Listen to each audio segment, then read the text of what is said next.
Well, I'll get started with preliminary items, and anyone else joins us, that's great. My name is Kay King, and I'm a community educator for NAMI Minnesota, which is the National Alliance on Mental Illness. And our state office is located in St. Paul, but I just smile, my state office is located in my home. We all are, working remotely right now. And we do three things at NAMI. We do education, of which this is a part of that program. We do support, and we do advocacy. We also, I've been with NAMI 12 years. We also work really closely with other ally organizations. We are not direct service providers. I'm not a nurse, I'm not a doctor, I'm not a psychiatrist, I'm not a psychologist, I'm not a licensed marriage and family counselor, but I am an excellent first aider. I teach mental health first aid, which is an 8-hour class, and I've taught that for 12 years. I teach our family to family class, which is now 8 weeks, used to be 12. I've taught that for 15 years. And I'm, a professional educator. So just know that use our services. We have support groups that are available online right now. We've always had some online presence, but during COVID-19, they're all online. And you also can take advantage of other classes. I offer some open to the public. So if you go to the NAMI Minnesota website, you'll find classes every day, including classes like suicide prevention. So consider, doing that as well. And there is an evaluation form, and I'm going to ask, Pastor Peter, and before the end of the session, or Penny, to post the evaluation form. It's a link, and I'd love feedback. Plus, we use data from our classes when we apply for grants from other organizations. So be very grateful if you fill out an evaluation form. So you can put questions or comments in the chat, and I'm actually going to do a couple of interactive things where I would like you to use the chat function. So let's get started. I want you to, first of all, think about some things of late that have caused you some distress during COVID-19. It might be different sleep patterns than you had previously. It might be a little bit of anxiety that you felt for yourself or you felt for your older adults in your family. It might be that you've had changes in exercise or changes, in your eating habits and things like that. Just some things that have been concerns in the last 7 months. And if you'd write those down, if you have paper and pencil, or mentally make a note of them in your head, and then you're going to get some ideas from the presentation, and I hope you'll get some ideas, more importantly, from the people on the call, so that you actually maybe would be willing to try 1 or 2 suggestions that are made. So think about the things that are causing you some concerns right now during COVID-19, and then jot down, as you hear an idea or 2, things that you might be willing to try.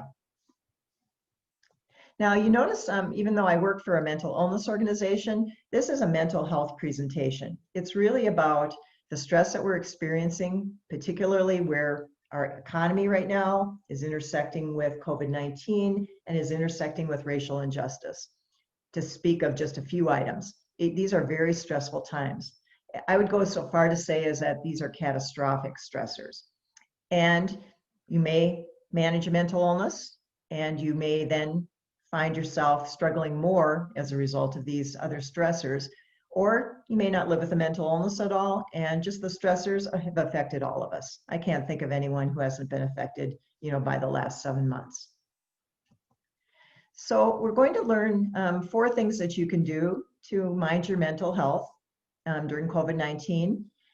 And it really has affected everyone. And then also to understand what COVID-19 has done to affect other communities, particularly communities of color, particularly Black communities. As Mr. Floyd's death, I live in Minneapolis, so he died about 2 miles from where I live.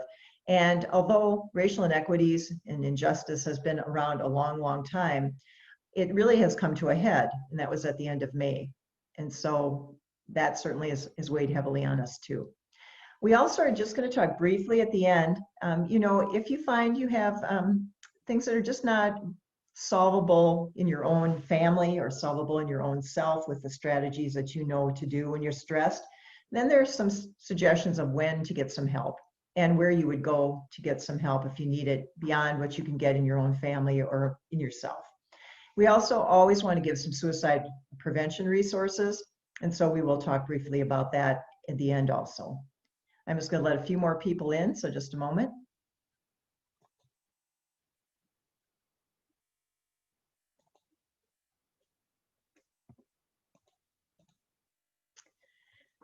So for those that just joined us, if you have paper and pencil near you, write down some things you've been struggling with. There have been concerns of yours in the last 7 months.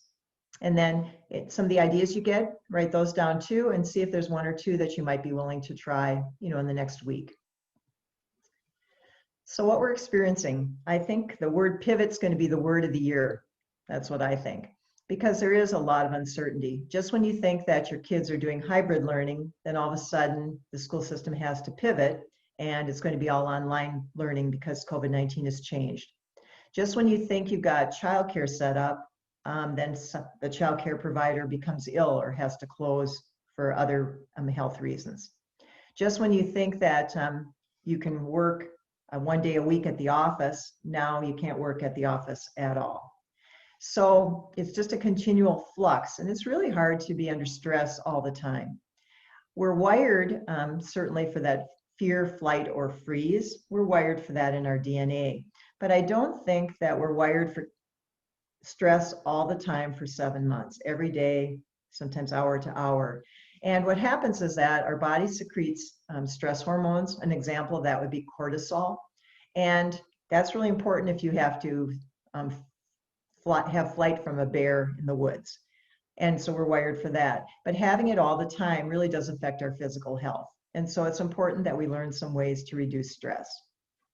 The other thing is that I think everyone aspires to live on their own, right? Nobody wants to live, in group housing. We'd much prefer, I want my own house or I want my own apartment. But, if you already are alone, maybe you're a widower, perhaps, you're a person that's single, maybe you're, a person that is in prison or jail, things like that. Certainly situations like COVID-19 just make that isolation and that aloneness, that loneliness worse. And I have to say, as an extrovert, as a certified extrovert, I have to say that even though I'm on Zoom at least twice a day teaching classes, it does not give me the same energy as it does if I was talking to a room of people. Doesn't mean that I can't get my needs met electronically, and I'm certainly glad that it's available as a resource, but for some of us, it isn't enough. And, if you're careful, it means that when I'm out walking, I'd much prefer to be walking with others. Sometimes I do. And if I do, we're wearing masks and we're about 10 feet apart on the sidewalk and one's in the street probably. But, even that has a sameness to it. For some people who live in 2-bedroom apartment with 4 people, can you imagine? And you're trying to go to school, maybe one parent is working from home. It's just maybe too much family time. I didn't know if there could be too much, but I think sometimes there is. Typically, we do not spend all our waking hours with our family, except maybe on a weekend. The other thing is that job-wise, we've had many furloughs. People who work in the hospitality business, restaurants, hotels, and things like that, they are not bouncing back yet, airlines. And consequently, those folks are hurting. Many of them were part-time jobs. Maybe they were tip-related jobs and things like that. And they may not have health insurance. And even if they can buy it, which most people can on the exchange, it's still very costly. The other thing is you don't just worry about yourself. You worry about your adult children that might also be struggling financially. You worry about your grandkids who just maybe graduated from college not long ago and aren't able to launch into a career job and have student debt. Those are all things that we worry about. The other thing is that the grief with cancellation of things. I have always read the obituaries. It's not because I'm getting older. And I see at the last paragraph on every obituary is, we will, make plans for a memorial service sometime next year after COVID-19. There's something to that effect. And so you still need to grieve. And so part of that grieving process often is the embracing of family and friends. And yes, can it be done by phone? Sure. Can you send a card? Sure. But even FaceTime and Zoom don't always mean the same in a funeral service. The other thing is that if you're young, 17, 18, I think most of us probably realize that high school graduation was not the pinnacle of our life. And even maybe college graduation was not the pinnacle of our life. We've lived long enough to see other markings of time that maybe were more important. But if you're 17 or 18 and it's your graduation, or you had planned to go away to school and live in a dorm, and now you have to do everything online, it can be very disappointing. As just like graduating from high school isn't usually the pinnacle of someone who's 60 years old. Also, being in a high school sport isn't always the pinnacle of your life either. But if you're not going on to play in college or the NBA, and I'm saying that very smiling, most of us do not go on to play in the NBA or the WNBA, just know that if you missed your state tournament and you're only going to be a high school athlete, it's a big deal not to be in the state wrestling tournament, or knowing that your team was going to be in the state high school basketball tournament. So these are important things. And yes, in the scheme of life, they're probably small, but they can be big for people. Now, the pandemic really has kind of cracked open the egg of some underlying racial disparities. And those racial disparities means difference in access to healthcare, really means a difference in housing. If you have 4 generations of a family that's really never been able to purchase something, then you can't build equity in a home. And so you're always in a certain financial situation, perhaps not exclusively because of that, but that's how you build equity, right? Or inheritance, things like that. And then economic opportunities as well. And many people, and I'll use NAMI's building is on University Avenue in St. Paul. The building has a cleaning crew, and so I often work late and I'll see the cleaning crew, and so I know them really well. And I speak some Spanish, which helps. So they're Spanish-speaking crew, and they work hard. The 2 people I know the best have 3 jobs that they work, and they don't receive health benefits at any of them. They're all part-time, and together they make up more than a full-time job. So yes, are they still working? Sure, but they're in a risky business. They're in buildings. The air conditioning system, if you believe that this is a viral infection or an airborne infection, they're in lots of buildings, and air is circulated, especially during air conditioning season. So you've been reading the paper, watching the news. You know that in Minnesota, at least, our Black population is about 6 to 7%. And in our community, 25% of the hospitalizations for COVID-19 have been in the Black community. So, a large disparity there. And people in diverse communities are at greater risk right now for asthma, COPD, and COPD is chronic obstructive pulmonary disorder. It's actually the 3rd leading cause of death in the United States, if you didn't know that. Diabetes, and there's many reasons that those conditions have been developed in diverse communities. But because you have those conditions, you're just at greater risk for developing COVID-19. And people that are from diverse communities are more likely to live in densely populated areas, high-rise buildings and things. And think about when we had the looting and rioting on University Avenue. There's a Cub Foods and Aldi, which I shopped at prior to that, and they were shut down during this time. And there weren't a lot of necessarily food-related concerns in those areas anyway, grocery stores. Also on Broadway in North Minneapolis, my mom grew up in that area.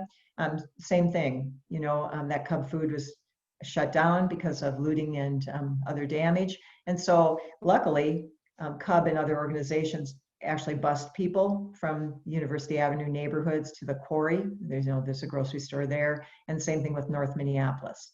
And now they're opening temporary shelters and things like that for food. And then also less likely to have health insurance. MNsure does cover most people, or Medicaid, Medicare, but not everyone can even afford those premiums. And you can call it sick leave, you can call it PTO time, whatever it's called, but people in diverse communities are less likely to have those benefits. I like the fact that more people live in multi-generational households. That is the culture of Somalia, that is the culture in Hmong culture. I grew up in a family where our grandpa lived with us, but that was kind of the last. I was one of the few. I'm from LeSueur, Minnesota. I was probably one of the few families where a grandparent lived with us growing up. And I really benefited from that. We had a family business and my mom and dad both worked in it. So when I came home from school, it was often to my grandpa. And essential workers, think about it. The people that work in our nursing homes, long-term care facilities, assisted living, often are immigrants, might be their first job in the United States. They're the folks that are working for Amazon. So if you're using Amazon Prime, I'm not talking about the drivers, I'm talking about the warehouse people. A lot of those folks are Somali, in Shakopee. That's a large makeup of their workforce in the large warehouse area. Cleaning services, I already mentioned that as well. So just be aware of it. I'm sure you are. I also wanted to make sure that you knew a little bit about other states, because other states in the United States do have a larger Black population than we do here in Minnesota. And so just know I use Louisiana as an example. So they make up, 32% of the state population. In our state, it's about Black people make up about 6 to 7%. But in Louisiana, accounted for over 70%, of COVID-19 deaths. Illinois in the Midwest, Chicago, of course, being the biggest city. So 56% of the deaths, and they're 39% of the state population. Now, it's not helpful when our political leaders or leaders of any type call, COVID-19 the China flu, China virus. It's not helpful. People have been very much discriminated against if they're Asian American. We do, I think, know they've done some tracing on the virus, some kind of doing what I call sleuthing on that. And, yes, perhaps its start was there, or perhaps its start was even some other place, we'll find out. But the point is, it's not helpful. It is not helpful. We're a team, right? Our country is a team. And so verbal attacks on people that are Asian American is not helpful. We want to bring everyone up. And it causes a great deal of stress when you're discriminated against, and that in turn affects your physical health as well. This is Chicago and 38th in South Minneapolis, not far from where I live. And so people who are struggling with mental health issues, before Mr. Floyd was murdered in the end of May, for people that becomes worse. Stress is certainly a second hit. The theory in mental illness is you're born with a predisposition. And by the way, there's no test to see if you have a predisposition. There's no blood test or no CAT scan, no PET scan, no urinalysis. But the theory is you're born with a predisposition, something puts it in motion, and that's called a second hit. So certainly the kind of stress that people are under with COVID-19 and also Mr. Floyd's murder and other countrywide situations that have occurred just make that worse. Now, all of these intersecting economic, racial injustice, COVID-19 has really heightened anxiety and depression. And I don't necessarily mean diagnosable anxiety disorder or diagnosable major depression. I just really mean, when you say, gosh, I'm a little anxious, I'm not sleeping well. It doesn't mean you live with an anxiety disorder. Or in January, after we have 20 days straight of no sun, it is really depressing to not have the sun in January. That's not major depression, and that's not anxiety disorder. We use those words interchangeably with grief. We use those words interchangeably, with sadness, things like that. But alcohol sales are up. We know that. We can see the liquor sales for the state of Minnesota. People are home instead of going out, perhaps, and having their alcohol in a bar or a restaurant. But there's also an increased use of alcohol that can't be just explained by having to have a drink at home. The other thing is that we're weary. When people ask me how I'm doing, I try to answer pretty accurately. I'll say sometimes, I'm weary. And what it means is I'm weary of the sameness. I'm getting enough sleep, I think. I do know how to mitigate stress pretty well, but it's a sameness to things. It's lack of, for me, interpersonal, in-person kind of relationships. It's the fact that my house got stuccoed. It was set up a year ago, and I got stuccoed while I'm working at home, and they sandblasted me, and it's a lot of chaos, and that was stressful. Working from home is stressful, and that these are some things that have been affected, certainly. Now, when you have stress, you can develop some anxiety, you can develop some depression. It's not uncommon for people to have irritability. I've had to apologize a few different times during the last few months, especially to the ones I love that are closest to me. That's who we feel safest with to kind of let out our stress and our irritability. I find myself some days like, I'm not motivated, and I'm a pretty motivated person. And, I just chalk it up to, okay, it's COVID-19, right? It'll go away. Tomorrow will be a better day. For physical health, some people manifest, stress. When you have a lot of stress, it comes out kind of in physical ways. It could be a sleep change. It could be some anger that you typically don't express very much anger, and now you do. Could be your energy level. Also, you can also be at greater risk to develop things like diabetes, heart disease, high blood pressure when you have stress that really is always at this level. So it's important to pay some attention to it. Now, we're going to talk about some steps to better health, and you've got better ideas than I do. So before we launch into some of those, I'm just going to check and see in the chat if anybody has a comment or a question. Now, I don't see anything, but you are very much welcome, to put something in the chat, and Penny said she would help me monitor it. So let's talk about some strategies, and I will stop from time to time to ask you to share some. Now, I think it's important to say when you're on and when you're off. People sometimes used to say they worked from home. Well, I'm saying that, I work where I live. And that's how I'm describing it. And I sometimes find myself checking my work emails at 10 o'clock at night. It's one of my best times of the day, but I've already worked my 9 hours that day. But it's easy. I can just walk into the room where my laptop is and check it. The other thing is that I really have high expectations, as I suspect you do as well. And so I'm pretty hard on myself, and I'm also a little hard on my coworkers. You promised me you'd have me this in 3 days, and you didn't. And this is a time where grace comes in. I think it's an excellent concept, and it's compassion would be another word. We just don't know what people are dealing with. You could very much have your family member that's older in a nursing home, and you only can see them once a week, maybe for 30 minutes, maybe. Maybe you have someone in end of life, because life is going on whether there's COVID-19 or not. We still have deaths due to old age, or we do have deaths because of other health issues. And so you can't be with them in that last several weeks or month of hospice care. It just really has been extraordinarily hard. My sister lives in adult foster care in Mankato. She's also 70. And my sister, I couldn't see her till July, and I still can't go in the house. I have to meet her in the garage, and it's not heated. So it's not going to work very well to see her again, probably after November.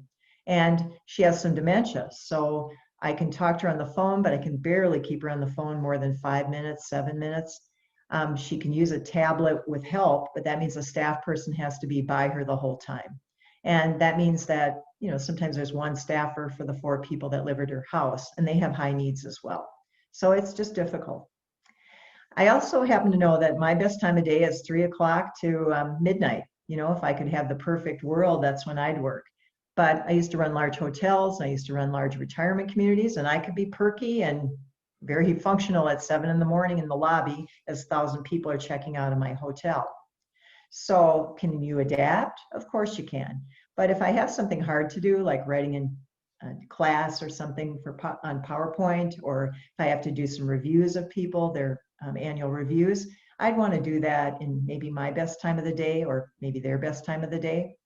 So try, if you have some flexibility, to structure your day to put some of your harder tasks at your best time of the day for you. And know what you do well. If you get to be the boss, and some of you were the boss or are the boss, or you supervise people, try to hire people that have some of the skill sets you don't have. The skill set you have is how to manage them and how to bring out the best in what they do. But you don't have to know more about finance than they do, right? You don't have to know more about marketing than they do. You just need to manage the function, ask the right questions, and give them the tools that they need.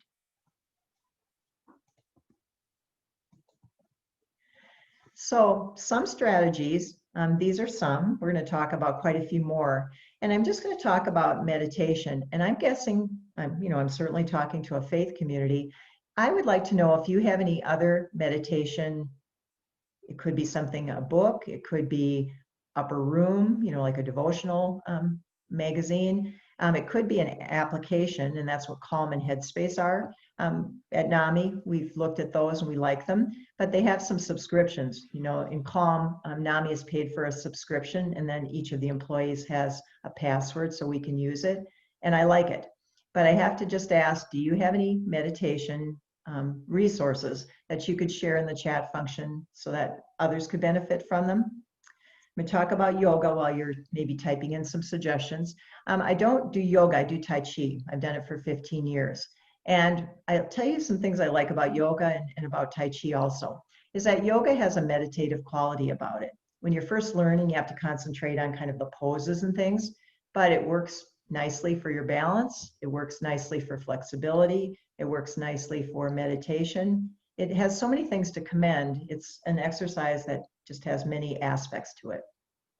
Listening to music, I like a wide variety. And one of my greatest joys in life is when I ask someone, hey, what do you listen to? And I have been introduced to music that I never would have been or never found if I hadn't asked that question. You know, I work with a fair amount of people in their 20s and 30s, and they've introduced me to some music I hadn't heard before. One of the groups that I really like is called Ranky Tanky.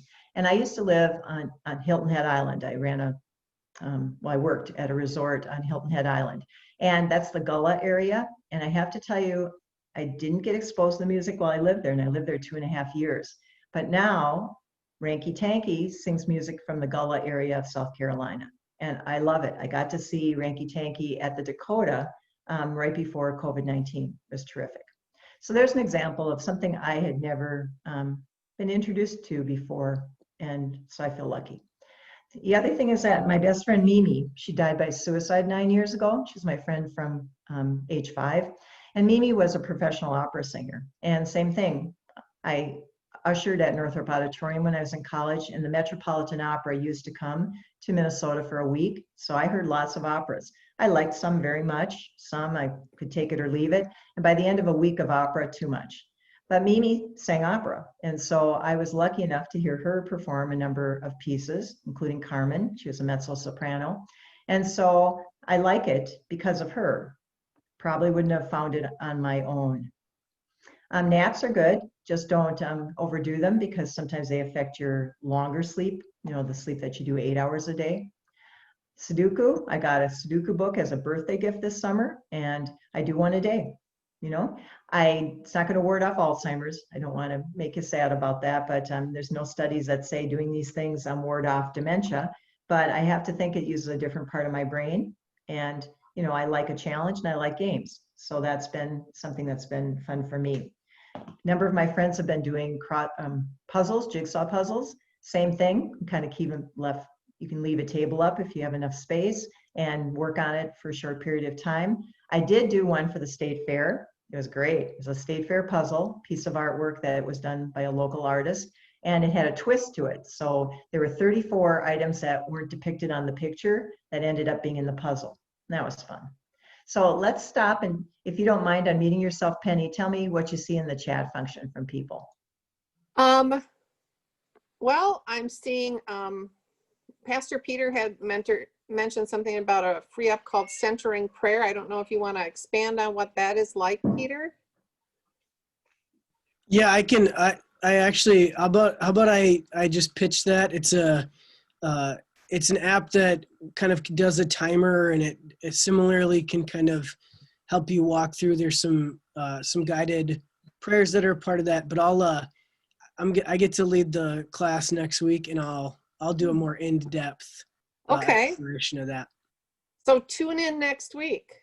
Yep, little plug. I'm also seeing Tai Chi, breathing exercises, getting outside and walking, of course, following the COVID guidelines. Gardening, walking, knitting, hiking, stretch and pray. Is that another, like you have that capitalized, Peter? Is that something specific or just in general? No, it's it's kind of a little bit of an offshoot of kind of yoga, but a very, very similar kind of embodied prayer, embodied kind of posture and posing. So biking, running, exploring state parks, trivia, gaming. So, you know, one of my big concerns is as the daylight starts getting shorter and it starts getting colder, and there's you know, just that idea of dependence on outside activity and how well I'm going to maintain doing that, as it's not as easy. You got to get bundled up. You can't do it at 8 o'clock at night. You know, those are concerns. Even getting together with people outside as an activity, you know, it's going to be harder. And what am I going to do? So that's a question I have. I'm sure others have questions. And if anyone else wants to chime in, you can unmute yourself if you want and just, you know, say something to it this time. Some people don't like to type in the chat. So if anyone else wants to share. I've been listening to classical music that I wasn't before. I just got so tired of listening to the news on the radio. So I just switched to classical music, and it's very relaxing. And switching off the news might be very helpful too. Yes. And I tried to put it on chat, but I don't know how to send. There's no little send button. I think you just hit return and then it goes. Okay. Just the enter. Yeah. So I was going to say, somebody mentioned about not watching too much TV or internet, and I would say that wholeheartedly, especially Facebooks or anything with a lot of conspiracies. I limit my news to about an hour a day, which sounds like a lot, but I used to listen to it a lot more than that, and that has dramatically helped my mental health, because there is so much conflict in especially if you go to Facebook. But even if you don't, even in the news, it just makes you go crazy. All the little nuances that's happening in one city or another, all the way from the voting to the COVID to the racial unrest. It just drives you crazy. You can calm that down, but you can actually turn it off when you can't leave your house. You can actually control that. Mm-hmm. Well, thank you. And if you do like going to Facebook for some things, you can also do things like just unfollow some people who are constantly putting stuff on there, and maybe pick up, you know, if you like to get something else, there are sites too that one is called Good People News, where they, you know, give you nice stuff, positive things that are happening to kind of help. So there are ways you can use those things, I think, to give you something that'll put a smile on your face, and you can eliminate some of that stuff that brings you down too. So you have control over it. Anyone else? Well, my grandchildren live quite a ways away, as you know, Penny. So we have started something that my oldest granddaughter's 11, and we meet probably every 3 weeks and have a book club, just she and I, and it's been so wonderful. And then my younger granddaughter's 3, and she and I once a week have story time, and I look forward to it and she looks forward to it, and I just read over you know, the Skype, and it's really nice. And we wouldn't have ever done that probably, because we would have been visiting instead, and we've missed 2 or 3 holidays with them. So that's been something to look forward to. Excellent. You. Yeah.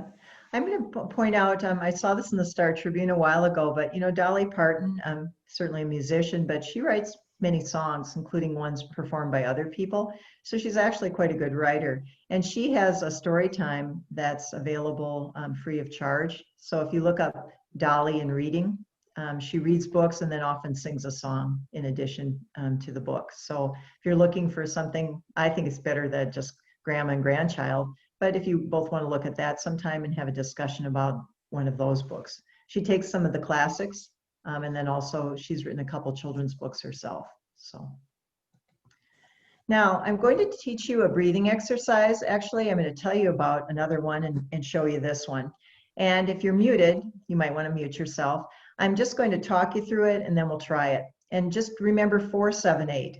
So you're going to inhale through your nose and count to 4 as you do that. Then you're going to hold your breath for 7, and you might initially not be able to do 7, but hold your breath for 7. And then you exhale for 8, count of 8, and you use it as a whooshing sound through your mouth. So the 4 is through your nose, the 7 is holding it, and the 8 is exhaling through your mouth, making a whooshing sound.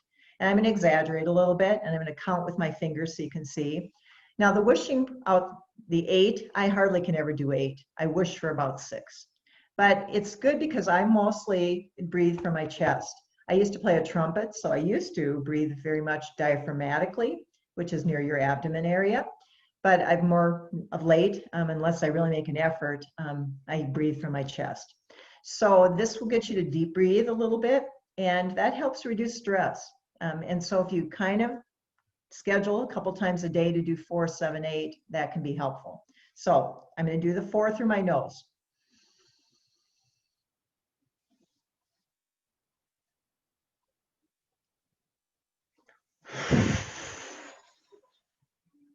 My wish is 6. So I breathed in 4, I held it for 7, and then I wished for about 6. So let's do it together. You mute yourself and, have at it.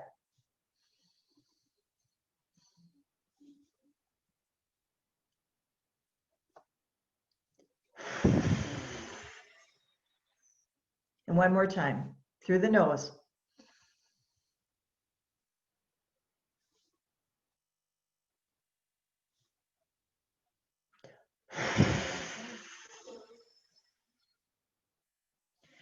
So that helps to reduce some of the stress. I carry some in my shoulders.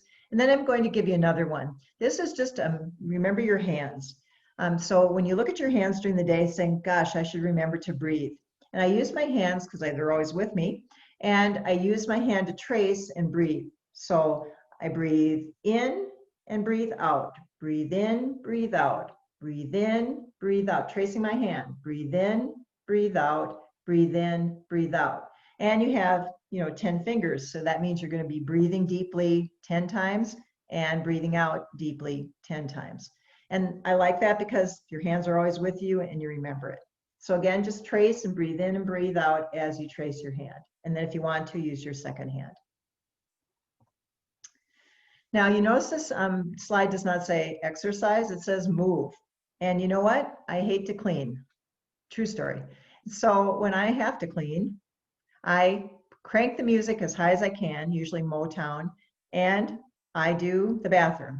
Or I clean 1/4 of one of the other rooms, and that's about all I can take in one setting. So however you want to do it, could be cleaning, could be yard work now, raking, music helps. You can have your own private dance party, when you're stressed. You can have a dance party with the grandkids, and that could be on Zoom, if they're not in the same place. I have a friend who's gone to Jazzercise, if you can believe it, for 40 years. And they do the parking lot. I don't know what they're going to do after they have to move inside. The studio, I think, is a little bit small for the amount of people. I've done Tai Chi at the Y for 15 years, but I moved it outside. I don't teach it, but I found a space at Washburn High School in South Minneapolis, and we've been doing it outside every Saturday for a number of months. And it just feels good to be planted on the ground. We like it so much outside that we really don't want to go in, but we need to find some space to do something in the winter. The studios in the Y are too small. So, mix it up a little bit. I mostly walk because it's easy to just go out the door and walk in the neighborhood, but I mix it up with biking just so I don't get bored. So if you have, I already saw in the chat, you did already say things like running and biking and things like that. But if you have some other, ideas for movement, even if sometimes I take a break while it's still warm enough and I take my shoes off and I just stand in the yard. There's something that really connects you when you're touching the ground. That isn't going to be possible much longer, but 5 minutes just having barefoot on the grass has been somewhat restorative on a busy workday. Nutrition. That's a hard one. I know in the winter, I tend to be attracted to carbohydrates. Give me some bread. But, I think you have to try your best to nourish your body. And I think, I don't know about you, but I do some emotional eating. When I'm happy, I eat, or I celebrate with food. When I'm not so happy, I also use food, even though I'm not hungry. And so just pay attention, be attuned, to emotional eating. We are getting into winter, and I think we tend to, probably eat a little bit more. I can't say everyone does, but I think we probably are a little less active in the winter. So it's just something to think about. And I have to tell you, I did go to the farmer's market this morning before class, and I did buy some vegetables, and I've already planned after this class to cut them up, because when I don't cut them up, I don't eat them. So it's better for me to take those carrots out of the garden and cut them up into carrot sticks, and I'm more likely to choose those than I would something else if they're already cut up. I have to tell you about water. I'm a horrible water drinker. You saw me take a drink of water, and if you have some with you or coffee, it's a good idea to take some now. But the way I've made water more palatable for me is that I like my tap water just fine, but I take a pitcher of water. I've done it for the last 5 months. I cut up slices of cucumber, cut up slices of lemon, just like I did in the hotel, you know, at coffee breaks. And I put them in the pitcher, and I'm drinking a whole pitcher of water a day because the water tastes a little bit better. And, you know, that was pretty easy, and it's been helpful for me. Now, if you have some ideas that would help other people with nutrition, please put those in the chat function. Or, you know, since we've been talking about movement nutrition, you can unmic yourself now if you want to talk I'm about going to it. add one thing on the nutrition area. Now I'm retired, so I don't have to work from home or go anywhere. But I find that I can do some really good cooking that I normally would not do. So I can get a good cookbook. You know, almost any cookbook is actually pretty good, and make healthy foods. And you have time to do that, and you have time to, you know, like get brand new potatoes and tomatoes and all that other stuff that normally you would say, oh, I have work to do, so let's just get this thing done. So cook for yourself, and you're going to almost always have a better quality food when you cook for yourself. Agreed. Thank you. Any other comments before we keep going?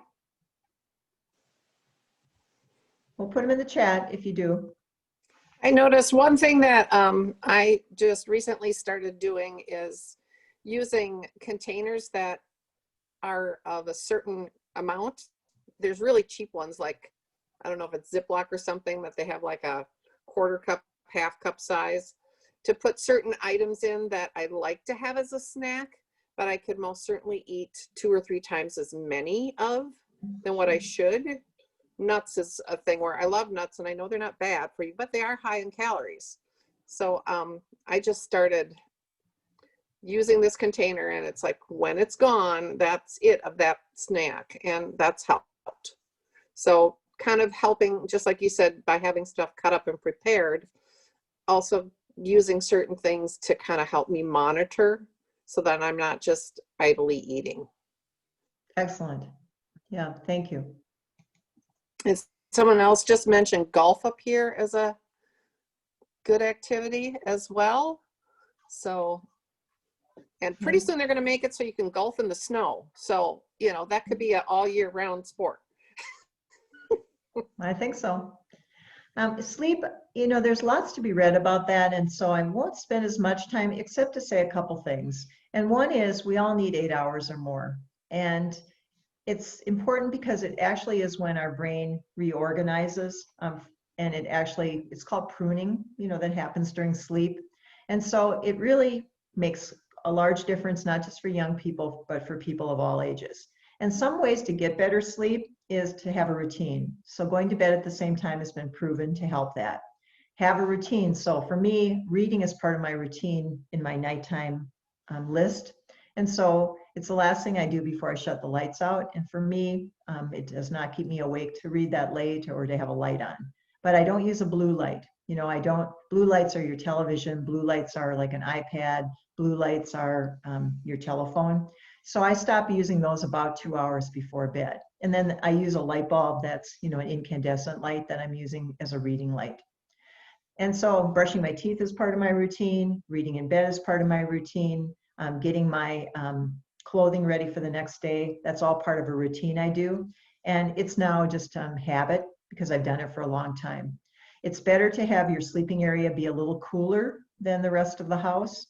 It's also, if you live in the city like I do, that's where our best blackout curtains are in the bedroom. You know, you can't maybe afford really great ones in every room, but in the bedroom it's important.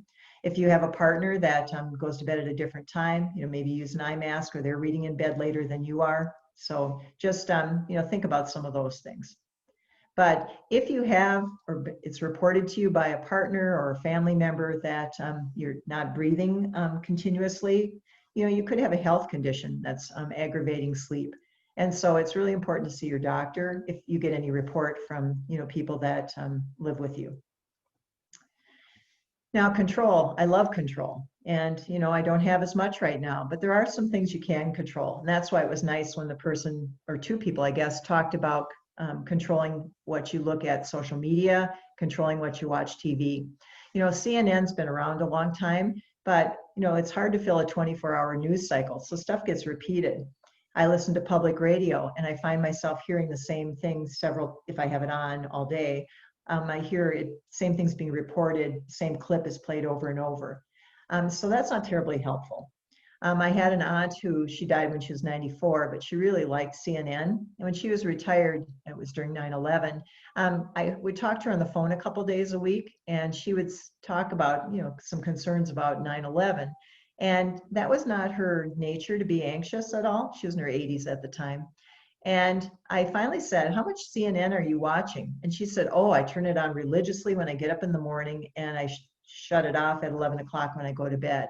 And I just said, mind you, she didn't like advice from me, but she followed it. She stopped watching as much CNN, and some of that anxiety that I was hearing went away. The other thing is that, take steps to keep yourself safe. That means stay home as much as you can. I know it's hard, but that's what it means. Wash your hands, wash your hands, wash your hands.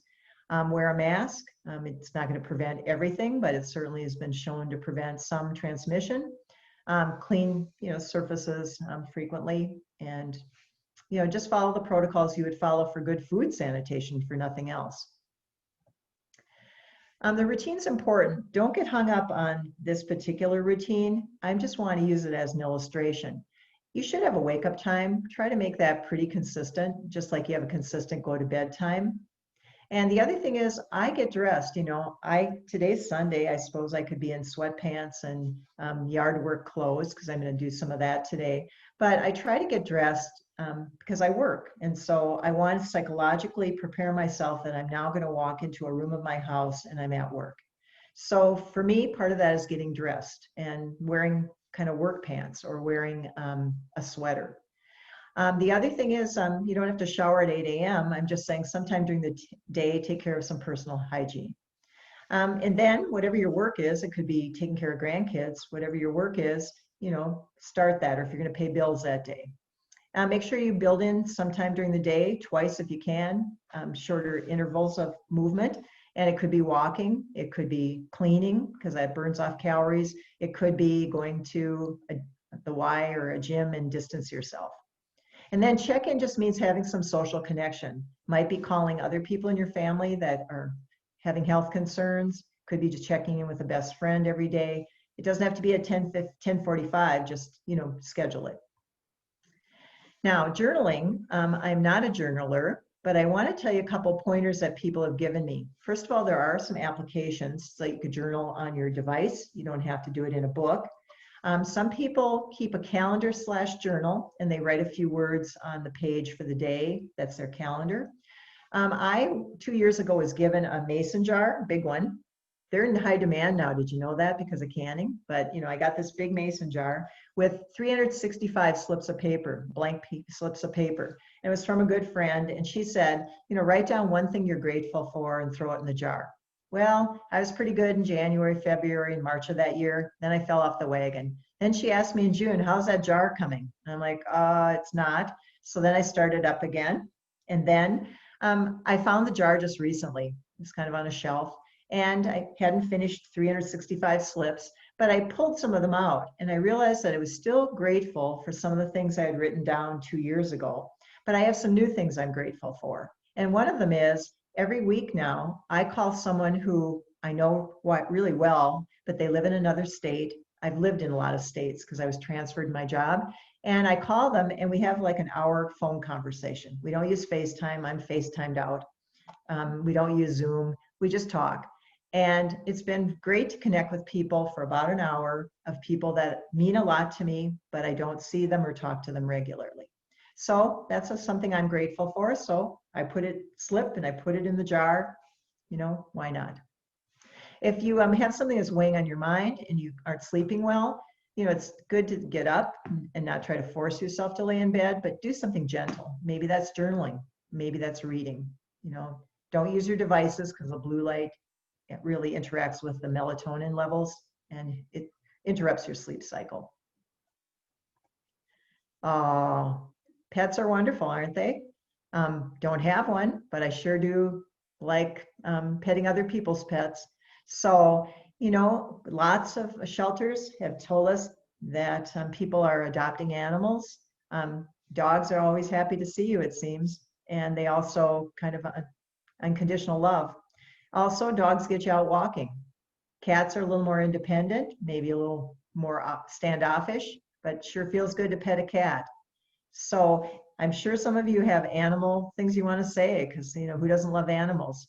And while you're putting things in the chat function about animals, I will say that that's a volunteer opportunity. You know, fostering animals, you don't necessarily keep the animal and it's turned over to an adopter, but you know, that's something that people have done during COVID-19. So, and the cat video places like the Walker Art Center, they always sold out their cat video nights. The field where the Saints play in downtown St. Paul, they have always sold out their cat video nights. The State Fair would have a cat video night. They always sold that out. So people love their animals, right?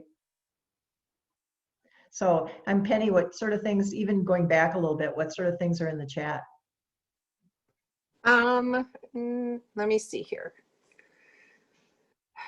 Not much else has come up. One thing that we didn't mention is identify those things, hobbies, foreign language, etc., that you could not do before but could do now.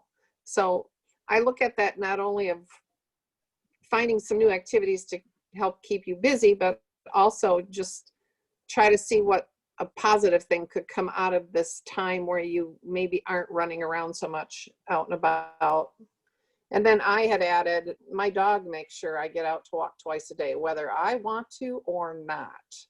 So if I didn't have her, I'd probably be much more inclined to just sit, so that's really good. And also learning to set a timer if you have a hard time remembering to get up and move.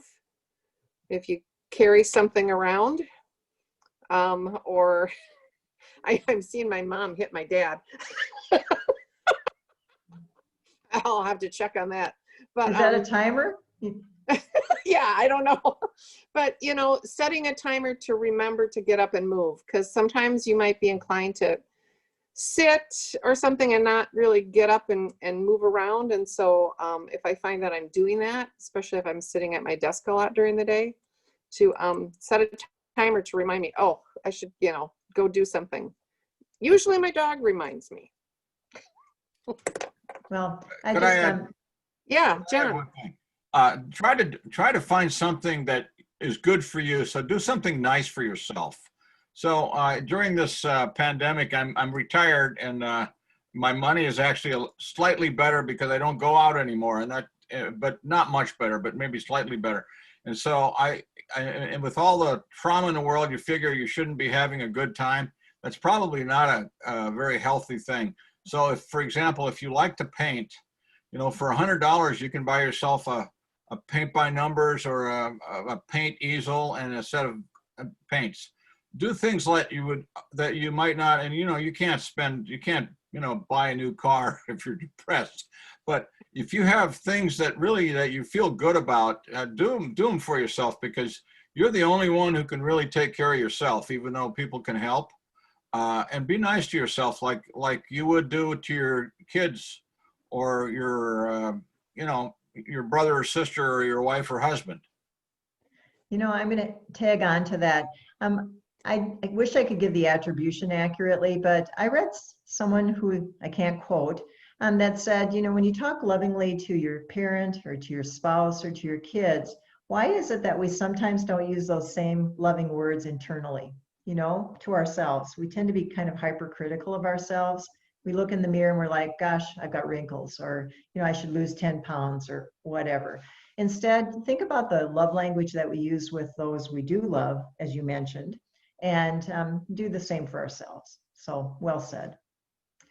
Now, positivity, I just want to mention that there's kind of a positivity movement. It's always been around, but there's more things written about it. And at my workplace, we used to have a lunch twice a week. You'd bring your lunch and you'd talk about some topic of positivity, and it was led by one of my coworkers. Well, we can't do that now because we don't work in the office. So we actually do it online. And so you can attend that at lunchtime, and there's a topic that's offered twice a week. So take a look at some of the positivity writing that's out there. If you Google that, you'll find quite a bit of material. There's books and things like that. Oh, I should tell you, you know, I don't watch much TV, but I did get Netflix because I'm teaching some movie classes that have mental health themes. So I needed to watch, you know, some of these movies with mental health themes so I could do the class. And so I got Netflix and I watched a whole 5 seasons of Schitt's Creek, and it won an Emmy Award, and I laughed out loud. I mean, I binge watched. I watched in 1 month while I had the subscription. I watched 5 seasons of that show. Eugene Levy and Kathleen O'Hara are brilliant comedians, and I'll commend that, but I'm sure you have some other things that you like that are on TV or movies. Going back to volunteering. I have to just something about Schitt's Creek. Schitt's Creek is hilarious. Isn't it? I mean, John and I never watch any of those sitcoms, but Siri Erickson, our former pastor, mentioned it. And I thought, gosh, I better check that out. And I tell you, it is hilarious. The characters are all goofy, but after a while, I think you get to like them. Enough said. For volunteering, I'm guessing your community, your faith community has some ideas, but I just want to make sure you know that it could be something as simple as a writing campaign. So I've always written cards. I do about 20 a week before COVID-19. You know, my sister, I make sure she gets a card every week from me, and I usually use postcards, always in my purse. You know, I have postcards that have stamps on them. And so if I have free time while I'm waiting for an appointment or something, I jot a few notes to my aunt who's 95 years old, and I can only see her once in a while. I have to share the half an hour time slot with her kids and things. And so I don't get to see her much outside. But I send her a card every week. I send my sister now 2 cards every week because she's so isolated. I have birthday cards I send to people, and I write quite a bit. But, you know, I send now about 30 a week. I used to send 20 a week before COVID-19. So, you know, maybe that's what you do. The other thing is that they still are doing blood drives. Little Friends of the Elderly are also pairing people up to do phone calls to regular people that are housebound. So there are still opportunities to volunteer. And I'm guessing at your church, you also have some opportunities. Harold Kushner is a rabbi. The most famous, he's written a lot of books, but the most famous book you might know is When Bad Things Happen to Good People. But, you know, he's saying that if you extend yourself beyond yourself, there's great rewards for yourself as well as for the person that you're extending. So if anyone has good volunteer ideas that they've been doing, other than the few I mentioned, please put those in the chat function also.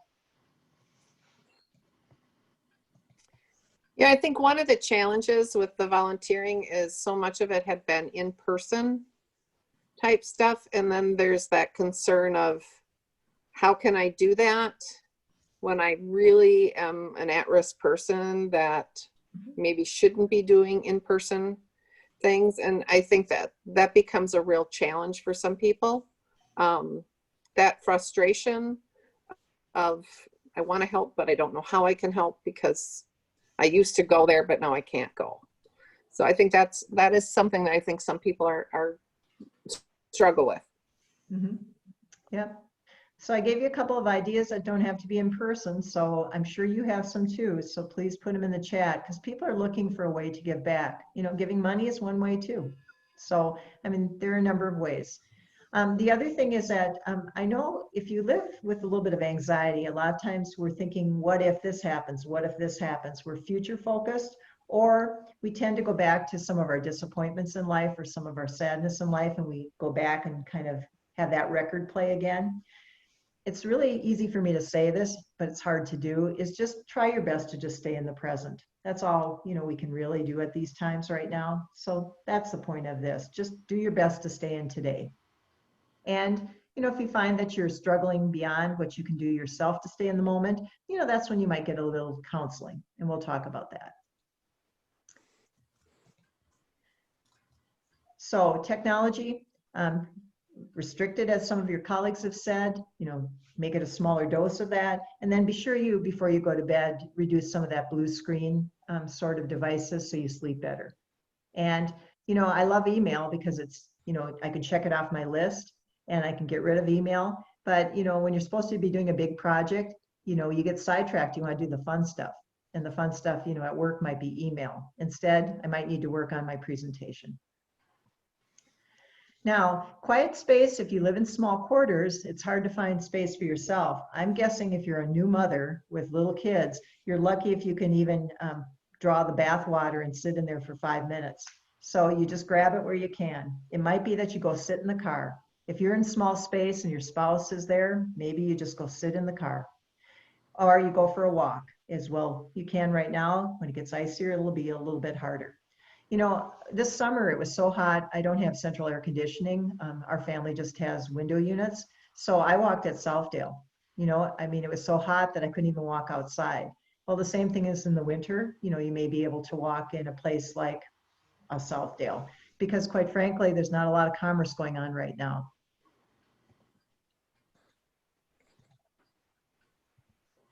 Now, I'm talking to the choir here, but your spiritual life plays an important role in stress. It plays an important role if you manage your mental illness. So it's really important to reach out in your faith community.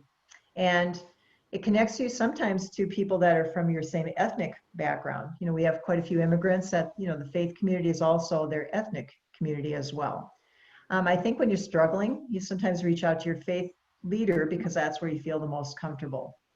So I just think that I have a neighbor who is a chaplain at Methodist Hospital, and she works with a wide variety of faiths as chaplains, and she's prepared to help people from other faiths as well. But she oftentimes on her path, if it's a Native American person that's in the hospital, she will call upon her resources of Native American healers, and one of the healers will accompany her on her chaplain visits if it's a Native person that would like that. So it's just important that people are connected to their spiritual life. I know people, it's deer hunting season. I know people that go, and if they get a deer, that's great because they want the meat and use that for their families. But I know people that are gladly out in the woods in a deer stand or at a deer shack with camaraderie, perhaps of some family members, that if they get a deer, great. If they don't get a deer, they're just communing, with nature. It's really important for them to be connected to the earth. So whatever your higher power is, in this case, it would be God because you're a Christian community. Just know that I think giving it up to God, giving it up to prayer, some of those things can be very helpful. So I'm going to pass through this quickly, but it's important to connect people to their spiritual life. Nobody gets better from any illness without many things, and your spiritual life is one of them.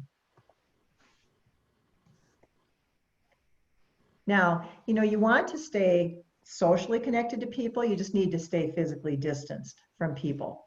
And I have to say that I heard the great-grandchildren stories that you told about with the 11-year-old and the 3-year-old. And you have to adapt for the age of the young people. But some folks have told me that they just can't keep the kids on the phone that long. They're already using it for school and they can't keep them on FaceTime. And they want to spend time because they're at a distance. So playing games works pretty well. I've played Yahtzee with kids from a distance because you each have your own dice, each have your own score sheet, and then you can be on camera and you can, yell when somebody gets 3 Yahtzees in the same game. So there are a number of games that are pretty adaptable to be able to play. I play trivia with a number of people every couple months. We play trivia online, and so there are ways to do that. It's just harder. You just have to make more of an effort.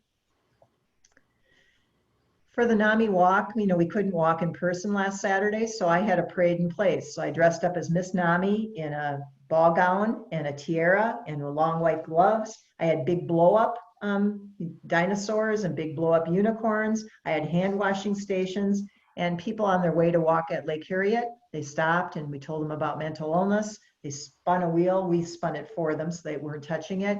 We asked some mental health trivia questions. I mean, you can do some fun things in place. You just have to get some ideas and try to be creative.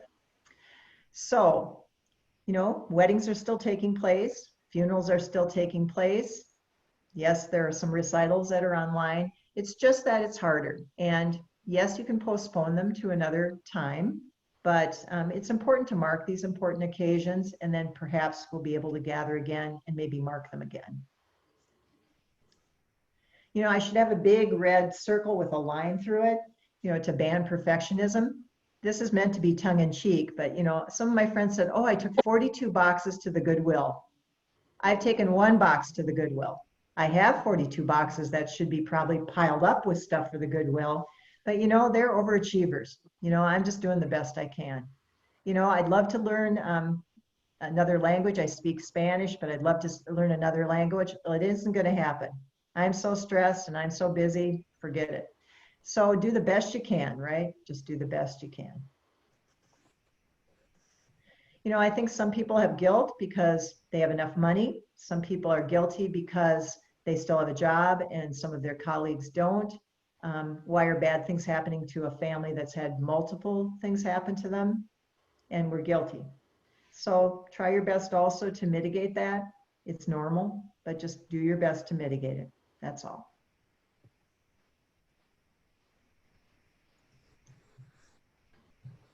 Acknowledge your feelings, let them go. If you can't, maybe talk to a therapist, that's fine. You can do that by telehealth. I've had to apologize a number of times because I've had high standards and I've been irritable. So that's okay, but it's important to mean it. You know, I thought I was in for a middle distance race with this COVID-19. Turns out it wasn't a sprint, wasn't a middle distance race. It really was a marathon. I don't see us, you know, getting back to how things were for a long time. Even if there's a vaccine in a few months, you know, we have to vaccine the world, and there's not going to be enough dosages. You know, what if the vaccine is only 30% effective? So, you know, I'm just thinking, okay, how am I going to get through the winter, right?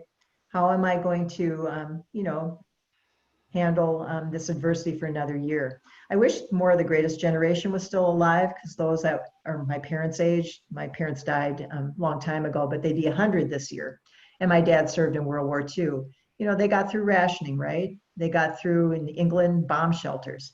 And so I'm like, I need to talk to some people that have had that kind of experience, because I think I can do it. It's just, it seems hard.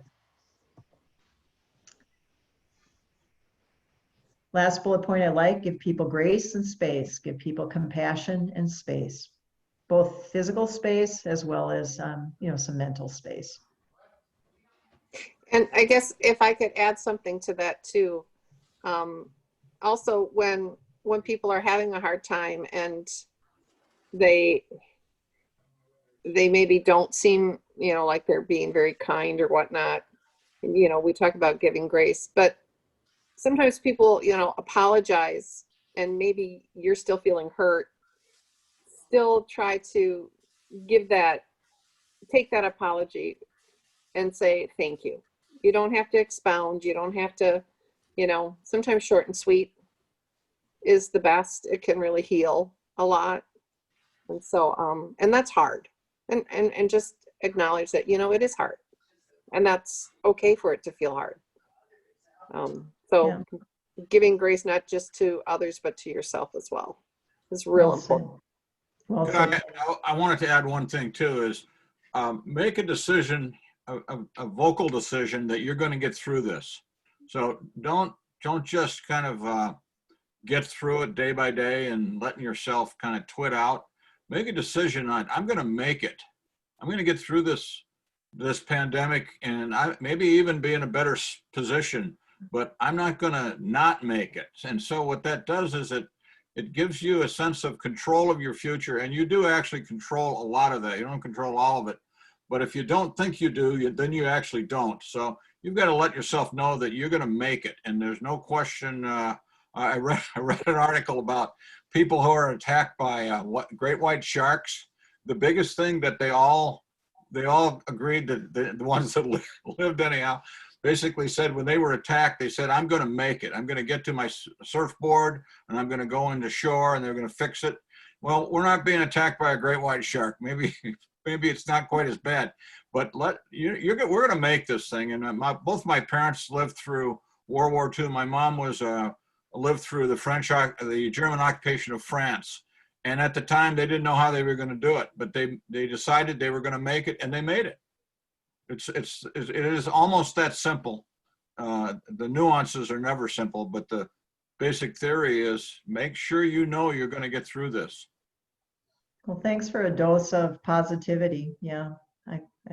Now, I do want to just use our last few minutes just to say there are times where you don't have the wherewithal yourself, or you talk to friends and family, and that just isn't enough, because you're struggling perhaps with some stress, some anxiety, maybe some depression. So I just want to talk about some things to just pay attention to. So, if you have numbness, I don't mean numbness of nerves at the end of your fingers. I mean, numbness, kind of that flatness, flat affect. You have some anxiety, you're fearful about some things that you weren't previously, you are eating differently, you have less energy, too much energy, a change for you. You're short-tempered and you normally aren't. You have some physical symptoms, you're getting headaches and things. And any of these things could be a number of health issues, but it's important to get in to see your health practitioner. And that, I hope, if you have a good health practitioner, that might include that they do a depression screening with you. So it's important for you to report things that have changed for you. So jot a few notes so that when you get into that appointment, you can talk about it. Family might give you some feedback about these items also. So, family might say things that you didn't even notice. And, if people start using again, let's say they've been sober for a while and they start using, or they're using their alcohol or cigarettes and things differently than they normally do, that's a change. So that's when you go to get some help. Now, if you work still, employee assistance programs, a number of employers have that as a benefit. We do at NAMI. And you get some counseling sessions free of charge with your employee assistance program. You can use them for yourself. You can use them for coaching with your family members. You can use them for marriage counseling, for a wide variety of reasons. There's no cost to you, and it's private. Your employer does not report which people have used it. They just report how many people have used it. Use your support system, friends, family, your faith, things like that. If you're working, tell your manager you're struggling, things like that. And, you can ask your employer to help you, work maybe different hours if possible, if that helps. You can ask them if they can make other accommodations like a job sharing or part-time work right now. You can ask if you have to go in, can you do some of your work at home and some, in the office? Those are sort of accommodations that people can ask their supervisors. Now, with people you care about and love, I think the other thing is that, you say, I just noticed that you don't seem yourself. How are you? And we have 2 ears, 1 mouth. If you use them in that proportion, that's a good idea. That proportion. Listen twice as much as you talk. And then people, if you give them enough time, usually will answer. And how can I support you today? Not just at work, but how can I support you? How can I support you in your faith journey? How can I support you as you get better from your cancer? How can I support you as you're trying to juggle children and work, right? Try that toughen up, snap up. Positive affirmations are good, but if you have a chemical change in your brain, positive affirmations alone aren't going to be enough. You may very well need to see your doctor and maybe get some talk therapy. And for suicide, I'm just going to give you your resources and then we'll end. We have a class that we're offering online right now called QPR, stands for Question, Persuade, Refer. And it's free. And if you've never taken a suicide prevention class, I really recommend it. And so it's offered once a week on NAMI Minnesota's website. So please consider, taking Question, Persuade, and Refer. And it's for anyone 16 and older. So I hope you'll consider doing that. We also have a class for health professionals that's on means restriction, because using a firearm is the method that is used in the United States most frequently for suicide attempts as well as deaths. So you need to know how to keep people safe at home. And so might want to make sure that any health professional that you know takes a class called CALM, C-A-L-M, and you learn about keeping people safe at home so that you can coach whoever the person's going home to. You don't stay in a mental health unit for more than 3 nights on average, and the person goes home to you, or they go home to a nursing home where they live, or they go home to a dorm room. So, you know, whoever is the person where they live needs to help keep them safe. So consider that. The other thing is I want to make sure you have a few numbers in your phone. ** crisis is the number for all the county crisis numbers in Minnesota. So if there's a mental health crisis, 24/7, you can get help at ** crisis.